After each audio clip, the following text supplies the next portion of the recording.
السلام علیکم listeners, novel دوریاں بہت ہی بولڈ اور ایموشنل اور رومانٹک ناول آپ کی خدمت میں پیش کرنے جا رہے ہیں، تو چلتے ہیں پارٹ نمبر 2 کی جانب۔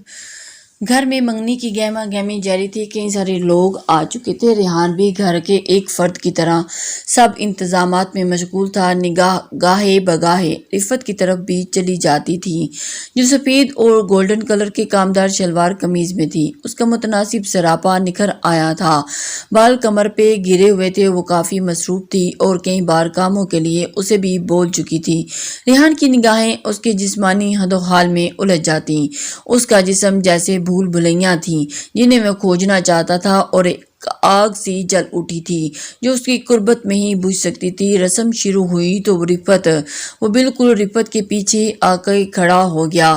سب لوگ لڑکے لڑکی کے قریب سمٹ کر آئے تھے، وہ ان کی کرسی کے قریب کھڑی تھی اور ساتھ ہی وہ بھی تھی، اور اس کے عین پیچھے شاید 1 انچ کے فاصلے سے وہ چھوٹی قد کی نہیں تھی، مگر وہ 6 فٹ کا زیادہ تھا، اور اگر سیدھا کھڑا ہو جاتا تو اس کی تھوڑی اس کے سر پر رکھ سکتا تھا۔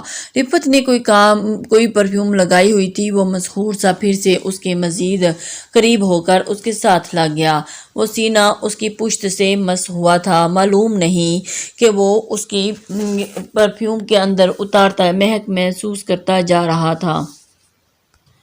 وہ ایک لمحے کے لیے آنکھیں بند کر گیا، شاید رفت کی جوانی کا خمار تھا۔ وہ ذرا سا اس کی طرف پلٹی اور ریحان بدتمیزی نہیں کرو، آنکھوں میں ہلکی سی تنبیہ لیے بولی۔ کسی نے نہیں سنا تھا، سب ان کی طرف متوجہ نہیں تھے بلکہ لڑکے اور لڑکی کو دیکھ رہے تھے جہاں انگوٹھیاں پہنائی جا رہی تھیں۔ بدتمیزی مجھے کرنے کی اجازت دو، ریحان نے گمبھیر سی آواز میں سرگوشی کی تھی۔ آج منگنی کا تیسرا دن تھا، رفت سارا پھیلاوا سمیٹ چکی تھی، مہمان بھی جا چکے تھے اور اس نے صبح کے کچھ برتن دھوئے پھر فارغ ہو گئی۔ اماں کمرے میں تھی، ندا کالج گئی ہوئی تھی۔ اپنا دوپٹہ اوڑھ کے وہ باہر نکل آئی اور ساتھ والے گھر کے دروازے پہ دستک دی۔ دروازہ ریحان نے کھولا اور وہ حیران ہوئی کہ وہ خالہ سے ملنے آئی تھی۔ اسے لگا ریحان یونیورسٹی میں ہوگا۔ تم یونیورسٹی نہیں گئے؟ وہ پوچھنے لگی۔ ریحان اسے ہی دیکھ رہا تھا، اسے یوں دروازے پہ پا کے دل مچل گیا۔ کئی دن بعد اسے دیکھ رہا تھا اور منگنی کے بعد اس کے گھر جانا ہی نہیں ہوا۔ نہیں، آج آف ہے، اس نے بتایا۔ اچھا، خالہ گھر پہ ہیں؟ ہاں آ جاؤ۔ وہ ایک طرف ہوا، رفت اندر آ گئی، اس نے دروازہ بند کیا، پھر اس کے پیچھے آیا، عقب سے اسے دیکھنے لگا۔ وہ چستہ پاجامہ اور شارٹ شرٹ میں تھی اور بہت دلکش چال چلتی ہوئی اندر جا رہی تھی۔ تنگ شرٹ میں کمر درخت کی اکڑی ہوئی شاخ کی طرح ہل رہی تھی، بل کھا رہی تھی۔ سکین کلر کے تنگ پاجامے میں اس کی نظر ادھر ہی الجھ کر رہ گئی تھی۔ عورت کو فرصت سے بنایا گیا ہے، ہر عضو اس کی موضوع کو رکھا گیا تھا، سر سے پاؤں تک حسن کی دولت سے اس پر لوٹائی گئی۔ اگر حسن ایک دولت تھی تو رفت بے حد امیر تھی۔ ریحان کو اس کو دیکھتا رہا اور بدن میں مدھم سی آگ جلنے لگی۔ وہ اندر آ گیا، ڈرائنگ روم میں آ بیٹھی، ادھر ادھر دیکھا۔ ہاں کہاں ہے خالہ؟ اس سے پوچھا تھا جو صوفے کے پیچھے کھڑا ہو گیا۔ نہیں، وہ نہیں ہے گھر پہ، ریحان نے خمار آلود نظروں سے اسے دیکھ کر کہا۔ تم کہہ رہے تھے کہ وہ گھر پہ ہیں۔ رفت نے اسے ہپکی سے دیکھا اور پھر ہونٹ کاٹے اور ریحان آ کر صوفے کے قریب بیٹھ گیا۔ وہ نانی کے گھر گئی ہیں۔ اس کی نگاہیں رفت کے منہ زور زبانی پہ بھٹک رہی تھی جنہیں وہ ہٹانے سے ناکام ہو رہا تھا۔ ٹھیک ہے، میں ان کے آنے کے بعد آؤں گی، وہ بولی اور پھر واپسی کے لیے کھڑا ہونا چاہا۔ عجیب سی بے چینی ہونے لگی۔ رفت بیٹھ جاؤ، تھوڑی دیر میں وہ آ جائیں گے۔ ریحان نے ہاتھ رفت کے کندھے پہ رکھ کر اسے روکا اور اس کے اٹھنے کی کوشش ناکام بنائی، پھر اس کے ساتھ جڑ کے بیٹھ گیا۔ جیسے وہ آ جائے گی تب بھی وہ آ جاؤں گا، وہ بولی۔ یکدم شدت سے دل دھڑکنے لگا۔ ریحان نے اپنا ہاتھ اس کے گرد رکھا اور قریب ہوا اور اس کی باریکیوں پر آؤں گی، میں بیٹھ جاؤں گی۔ ریحان نے ذرا سا اس کے قریب ہوا اور اس لمحے وہ پوری نہیں تو کچھ حد تک اس کی آغوش میں آ گئی تھی۔ سانس الجھنے لگی، یوں لگ رہا تھا جیسے کسی دل اچھل کر باہر حلق سے باہر آ جائے گا اور اسے ہلکا سا کھینچ رہا تھا، جیسے پوری طرح قوت سے بھرپور جوان جسم کو سمیٹنا چاہتا ہو، اور اس کے ساتھ لپٹ گیا۔ بدن کی دھیمی دھیمی خوشبو ریحان کو بے سدھ کر رہی تھی۔ ریحان، رفت نے بے قرار ہو کر اس کے نام لیا تھا۔ وہ بولا۔ ہاں، آہستہ سے اس کی ٹانگوں پہ بٹھا لیا۔ تم کیا کرتے ہو آج کل؟ رفت نے پوچھنے لگی اور آنکھیں بند ہونے لگی۔ ریحان، ان کی وہ بہکی ہوئی سی کراہی اور ریحان کے ہاتھ بے لگام ہو گئے تھے۔ یونی کے کام کرتا ہوں، آج آف ہے۔ کام دیکھو گی میرا؟ وہ بولا۔ ہاں، دکھا دو مجھے، رفت نے بند آنکھوں سے جواب دیا۔ پھر اندر بیڈ روم میں لے چلو، وہاں دکھاتا ہوں، وہ بولا۔ اس کے ساتھ ہی اندر کی طرف آئے۔ ریحان کا کمرہ اوپر جانے والی سیڑھیوں کے دروازے کے ساتھ اندر آیا۔ رفت کا کانپتا ہوا بازو پکڑے دروازہ کھول کر اندر آ گیا اور پھر دروازہ بند کر کے رفت کی پشت دروازے سے ٹکا دی۔ وہ شدت سے اس کے چہرے اور گردن پر جھک گیا اور اس کے دونوں ہاتھوں کو پکڑ کر سر سے اوپر کر دیے اور دوپٹہ اس نے اتار دیا۔ رفت کی نرم چھاتیاں اسے اپنے سینے پہ بخوبی محسوس ہو رہی تھی۔ اس کے جوان بدن کی سوندھی سوندھی خوشبو اندر اتر کر طوفان مچا رہی تھی۔ اس کے نرم ہونٹ ریحان کے ہونٹ سے ملے، وہ انہیں نرمی سے منہ میں لے رہا تھا، ہاتھ اس کی پتلی کمر کی سیر کر رہے تھے۔ پھر اس نے قمیض ہلکی سی اوپر کر دی۔ دن کے 10 بج رہے تھے، گلی میں بچوں کے کھیلنے کی آواز آ رہی تھی اور چند خوانچے کمرے میں بھی صدائیں لگا رہے تھے۔ ریحان، میں شادی شدہ ہوں، وہ بمشکل بولی، سانس سینے میں نہیں سما رہی تھی۔ تم بہت خوبصورت ہو، تمہارے جیسی لڑکی میں نے کبھی نہیں دیکھی۔ وہ شاید اس کی بات سن نہیں پا رہا تھا اور اس کو ساتھ کھینچتا بیڈ کی طرف آیا۔ اب تم تب ہی جاؤ گی جب امی گھر پہ آ جائیں گی۔ وہ اسے کمرے سے پکڑ کر بیڈ پہ چتلٹانے لگا۔ اور نہیں، مجھے ابھی جانا ہے۔ ریحان، وہ مچلی، مگر ریحان نے اس کے پاؤں اوپر کر کے بیڈ پہ سیدھا لٹا دیا۔ کہا نا تھوڑی دیر بعد چلی جانا۔ وہ اسے مخمور نظروں سے دیکھتا رہا اور بولا تھا، نظریں اس کے بدن پہ خوبصورت نشیب و فراز پر تھیں اور اس کا صحت مند سینہ چت لیٹنے کی وجہ سے فلیٹ ہو گیا تھا، مگر پھر بھی مدھم ابھار موجود تھے۔ ریحان کی کن پٹیاں سلگ اٹھیں اور سینہ تیز ہوتے سانسوں میں لرزنے لگا۔ ضبط کے بندھن ٹوٹے تو وہ آہستہ سے اس کے اوپر آیا اور اس کے ہونٹ رفت کے چہرے اور گردن سے لگ گئے تھے اور ہاتھ اس کی قمیض کے اوپر کر رہے تھے۔ پیٹ کو برہنہ کر کے اس نے رفت کو دونوں ہونٹوں کو منہ میں لے کے چھوڑا اور پھر اس کے بدن کو نیچے کی طرف دیکھا۔ رفت کے ہموار پیٹ پر ناف کا پیالہ اور اس کے دل کو دھڑکا رہا تھا اور ناف کے ذرا اوپر اس کی چھاتیاں ہر سانس کے ساتھ ڈوب ڈوب کر ابھر رہی تھی۔ ریحان کو ہر چیز بھولنے لگی، یاد رہا تو بس یہ کہ وہ جوانی کی مہلت اس کی دسترس میں ہے۔ وہ اسے اپنے تپتے ہوئے ہونٹوں سے چھونے لگا۔ رفت اس کی گرم سانسیں اپنے بدن پہ محسوس کر رہی تھی اور اس نیم تاریک کمرے میں جیسے دو بدن دھیمی سی آنچ پر سلگ رہے تھے، بس رفت کو چھپنے سے بجا سکے۔ ریحان کے ہاتھ بہکنے لگے اور اس کی قمیض کو اوپر کر کی طرف کھینچا۔ وہ اس کی چھاتیوں کو قمیض کی قید سے رہا کر کے ہاتھوں کے کٹوروں میں سینچنا چاہتا تھا، لیکن نہیں پلیز، وہ کراہی۔ پھر اس کے دونوں ہاتھوں کو پکڑ لیا۔ اعتراض مت کرو۔ ریحان اس کے چہرے کو دیکھتا ہوا سرخ چہرے کو دیکھا اور اسے مزید صبر نہیں ہو رہا تھا۔ ہونٹ کانپ رہے تھے اور آنکھوں میں خمار اتر آیا۔ نہیں پلیز، یہ مت کرو، میں کسی اور کی ہوں، وہ بولی۔ نہیں پلیز۔ ریحان اسے دیکھ کر رہ گیا۔ شاید اسے احساس ہو گیا تھا کہ وہ کیا کرنے جا رہا ہے۔ اس کی حالت بری تھی مگر وہ سنبھلنے کی کوشش کر رہی تھی۔ پلیز، تمہاری امی آ جائیں گی، وہ بولی۔ ریحان نے اس کے انداز میں بے نام سی جھجک محسوس کر لی اور اس کے لیے تیار نہیں تھی۔ وہ اوپر سے ہٹ گیا۔ رفت بیڈ سے اتری تھی اور پھر ہونٹ کاٹتے ہوئے قمیض درست کی اور الجھے ہوئے بال، پھر ہاتھ پھیرا اور پھر اس سے نظریں چرا رہی تھی۔ وہ بیڈ پہ نیم دراز اسے دیکھتا رہا اور آنکھیں ضبط سے سرخ ہو گئیں۔ دل اس کے قرب کے لیے مچل رہا تھا اور اس کے ہونٹ، خوبصورت ہونٹوں کا ذائقہ اب تک منہ میں گھلا ہوا تھا۔ اگر ممکن ہوتا تو وہ اسے یہیں روک لیتا اور دن صبح ہونے تک پیار کرتا، مگر وہ واقعی کسی اور کی بیوی تھی اور اسے پیار کرنے کا حق صرف کسی اور کے پاس تھا۔ وہ اس سے بولا اور جو اپنا دوپٹہ اوڑھ رہی تھی، نہیں، میں بعد میں آ جاؤں گی، وہ بولی تو ریحان نے گہری سانس لی۔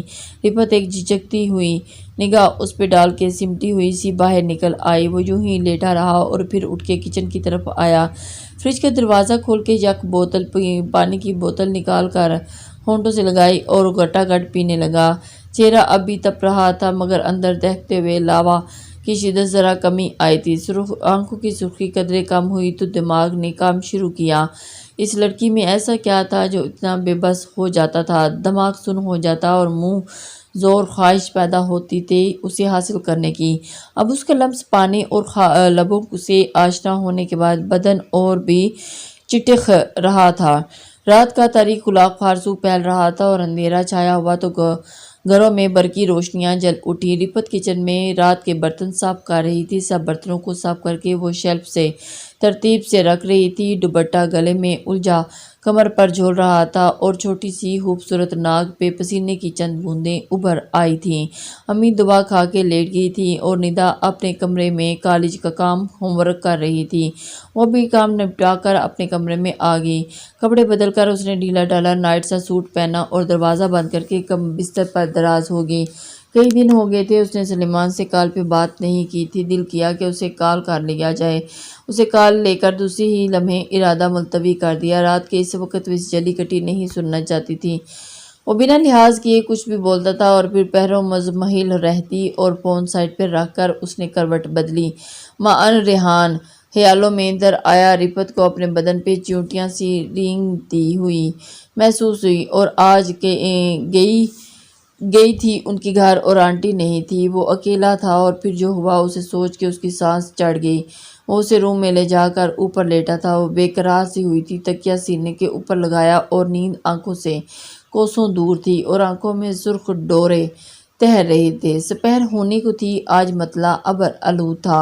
نیلگوں آسمان پہ بادل روئی کے سفید گالوں کی طرح تہر رہے تھے اور روشنی کی راہ میں حائل تھے۔ ماحول میں عجیب سی خوشگواریت رچی ہوئی تھی۔ ریحان اپنے بستر پہ لیٹا ہوا کچھ سوچ رہا تھا۔ آنکھوں میں نیند بھری ہوئی تھی اور یونیورسٹی سے آنے کے بعد سو گیا تھا۔ آپ تو آنکھ کھلی تھی اور چند لمحے وہ یوں ہی لیٹا چھت کو تکتا رہا اور پھر اٹھ کر بیٹھا اور واش روم کی طرف بڑھا۔ جسم پر کسمندی پرسی چھائی ہوئی تھی اور نیند کا خمار تھا۔ شاید واش روم میں آ کر اس نے کپڑے جسم سے الگ کیے اور شاور کھول کر کھڑا ہو گیا۔ پانی کی پھوار اس کے جسم کو سر کرتے ہوئے پیروں تک کی رسائی حاصل کرنے لگی۔ بدن میں خوشگوار سا احساس جاگا۔ سستی اس کے بادل چھٹنے لگے اور اس نے آنکھیں کھول کر سامنے لگے قد آدم شیشے میں خود کو دیکھا اور اس کا مضبوط جسم نظر آ رہا تھا۔ وہ 25-26 سال کی مضبوط قد کاٹ کا نوجوان تھا۔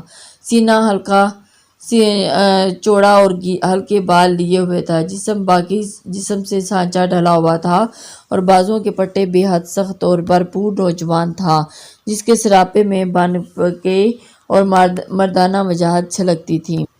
شاور لینے کے بعد اس نے ہینگر پر ٹنگے کپڑے زیب تن کیے اور باہر آ گیا۔ شیشے کے سامنے کھڑے ہو کر بال بناتے ہوئے اس کے دل میں عجیب سی بے چینی تھی۔ اسے رفت کو دیکھتے ہوئے کئی دن ہو گئے تھے۔ وہ تواتر سے چھت پہ جاتا رہتا تھا مگر وہ نظر نہیں آئی تھی اور اس کے سامنے آنے سے کترا رہی تھی۔ یا کیا وجہ تھی؟ ریحان نے سوچا آج وہ اس کے گھر جانا چاہتا تھا۔ جسم میں لگی دھیمی سی سلگتی ہوئی آگ اسے رفت کی طرف دھکیل رہی تھی اور اس کے ساتھ گزرا ہوا وقت ذہن سے محو نہیں ہو رہا تھا۔ وہ جوانی کا چھلکتا ہوا جام تھی اور اس جام کو گھونٹ گھونٹ اپنے اندر اتارنا چاہتا تھا۔ رفت چوڑے کپڑے دھونے کے بعد اسے فارغ ہوئی تھی اور ڈرائنگ روم میں صوفے پر بیٹھی تھی، ٹی وی دیکھ رہی تھی۔ کوئی ڈانسنگ شو آ رہا تھا۔ ندا کالج گئی ہوئی تھی اور امی اندر کمرے میں آرام کر رہی تھی کہ ڈور بیل کی آواز آئی۔ رفت نے ریموٹ صوفے پہ رکھا اور چپل پیروں میں پہنتی دوپٹہ سنبھالتی باہر کی طرف آئی۔ اس نے بلیک شرٹ اور چست وائٹ پاجامہ پہن رکھا ہوا تھا۔ اس نے لباس اس کے تراشے ہوئے متناسب جسم کو بہت خوبی سے سمیٹ رکھا تھا۔ سج سج کر چلتی ہوئی بے حد دل فریب لگ رہی تھی۔ دروازے کے قریب آ کر وہ رکی اور پھر دروازہ کھول کر باہر سے جھری سے باہر جھانکا۔ ریحان نے باہر کھڑا تھا۔ دل کی دھڑکنیں نہ جانے کیوں بے ترتیب ہو گئیں۔ ہیلو رفت، کیسی ہو؟ اسے دیکھتے ہوئے بولا۔ ٹھیک ہوں، تم کیسے ہو؟ وہ اس کی گہری نظروں کو خود پہ محسوس کرتے ہوئے بولی۔ اس دن جو ہوا تھا اس کے قریب ایک ہفتے کے بعد اسے دیکھ رہی تھی۔ ان چند دنوں میں وہ ان کے گھر نہیں گئی تھی۔ اپنی رہائش پہ ضبط کا سیل رکھ آئی تھی مگر آج پھر سے دروازے پہ تھا اور اس کا دل بے طرح دھڑک رہا تھا، دھڑکنے لگا۔ ٹھیک ہوں، سوچا تم لوگوں کا پتہ کر آؤں، اگر کوئی کام ہو تو کر دوں۔ آنٹی کہاں ہے؟ اس نے کہا۔ آنٹی کا پوچھا مگر نگاہیں جب اب بھی رفت کے اوپر تھی۔ اندر ہیں، آ جاؤ، وہ بولی، پھر راستہ چھوڑ دیا اور اس کے قریب سے ہوتا ہوا اندر آیا اور رفت نے دروازہ بند کر دیا۔ مڑ کر اس کے پیچھے ہی اندر کی طرف آیا اور امی ڈرائنگ روم کے کھڑی تھی۔ شاید وہ ڈور بیل کی آواز سن کر کمرے سے باہر آئی تھی۔ ریحان کو دیکھ کر خوش دلی سے مسکرا کر آجو بیٹا، بڑے دنوں کے بعد آئے ہو، بھول گئے تھے کیا یہاں آنا؟ وہ بھولنا نہیں، وہ بولی نہیں آنٹی، موقع نہیں ملا، آج دل کیا تو دیکھا ہوں کہ آپ لوگوں کو کوئی اور کام ہے، چھوٹا موٹا تو کر رہا ہوں۔ وہ بول رہا تھا، رفت کے عقب میں کھڑی انگلیاں مروڑ رہی تھی، جانتی تھی کہ اسے دیکھنے آیا ہے۔ وہ چند لمحے اسے یوں ہی کھڑی دیئی اور پھر اپنے کمرے کی طرف آئی۔ امی اور ریحان بیٹھ کر باتیں کرنے لگے تھے اور اندر آ کر وہ اپنے بیڈ پر چت لیٹ گئی اور جسم میں ایک بھونچال سا برپا ہوا۔ دل تھا کہ سرگوشی پہ آمادہ ہو اور ہونٹ جیسے آگ پہ تپ رہے تھے۔ وہ نہیں جانتی تھی کہ یہ کیفیت کیوں ہے۔ رفت بیٹا کہاں چلی گئی؟ باہر سے امی کی آواز آئی۔ وہ بیڈ سے اتر کر باہر آئی اور دونوں ڈرائنگ روم میں بیٹھے باتیں کر رہے تھے۔ ریحان نے کن آنکھوں سے اسے دیکھا تھا۔ بیٹا وہ جو برتن ہم نے اس دن نکالے تھے وہ اوپر شیلف میں رکھ دو، ریحان تمہاری مدد کر دے گا۔ چند سوپے ہیں انہیں بھی ترتیب سے کر دو، اس کے ساتھ مل کے، آج بچہ آیا ہے تو یہ کام کر دو۔ امی بولی۔ رفت سر ہلا کر رہ گئی اور زنیدہ کی منگنی کے بعد انہوں نے بڑے ڈنر سیٹ کے برتن استعمال کیے تھے جو کچن کے اوپری شیلف میں ریحان نے ہی اتارے تھے۔ اب وہ کئی دن سے نیچے ہی پڑا تھا۔ رفت نے کرسی اوپر کھڑی کر کے پھر اسے نہیں رکھ پا رہی تھی۔ امی اسی کو اوپر رکھنے کا کہہ رہی تھی۔ وہ آہستہ آہستہ چلتی ہوئی کچن کی طرف آئی اور ریحان ساتھ تھا۔ امی بھی پیچھے چلی آئی اور انہیں ہدایت دے رہی تھی کہ وہ ایک کرسی ٹکا کر اس پہ کھڑا ہو گیا اور شیشے کی سلائڈنگ دروازے والا شیلف کھول دیا۔ رفت آہستہ سے احتیاط سے اسے پکڑ کر برتن پکڑانے لگی جنہیں وہ شیلف میں رکھنے لگا۔